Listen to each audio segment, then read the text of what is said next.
Folks, hey, it's Kurt again. This one's a little bit kind of like sort of maybe a wake up call. Yeah, what, about 2 years ago now, there was a huge set of storms that blew through Texas and took down the power grid. Now, there's a lot of political commentary on it, but the reality of it is if you had a home, regardless of all the fluff being talked about on the television, you didn't have power for an extended period of time. So, regardless of the causes and all of the political mumbo jumbo that wants to get yacked on out there, what am I doing about my home and being prepared for an extended power outage? And could that happen here in Tucson? Well, I mean, if it happens in Texas, it could happen anywhere. Texas isn't on the top of my list for what I consider to be exposed to winter storms like that.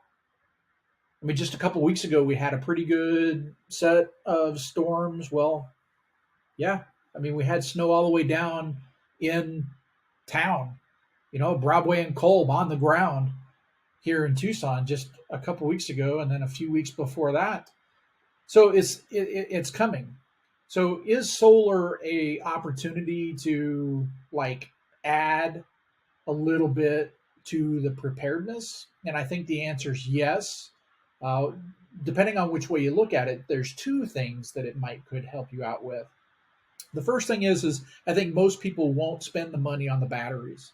So then the question is well, I can only have solar power during the day. So why is that worth it? Well, I'll tell you what, all those people in Texas, if they'd have been able to have power throughout the day, at least for, maybe 6 or 8 hours, 5 hours worth of heat and being able to turn on the stove and cook and being able to do those sorts of things, their time during that extended power outage might have been a lot easier.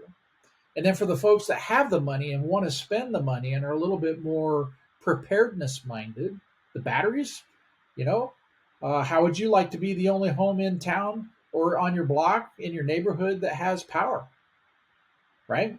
So I guess there's a question there for each homeowner to answer is what am I doing to be ready for an extended power outage? Do I need to do anything? Tucson really doesn't have power outages that are extended. It just really doesn't seem to happen here that often. But neither did it happen in Texas. And then it happened. So, guys, thanks for sticking with me up to this point. I really do appreciate it.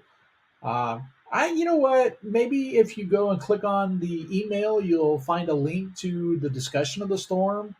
You'll also see a subscribe link where you can go and subscribe to the Tucson Solar Insider. And if you have the heart, maybe you could throw a thumbs up. I don't know if I quite deserve it yet, but I'll talk to you guys later. Have a good one. Bye bye.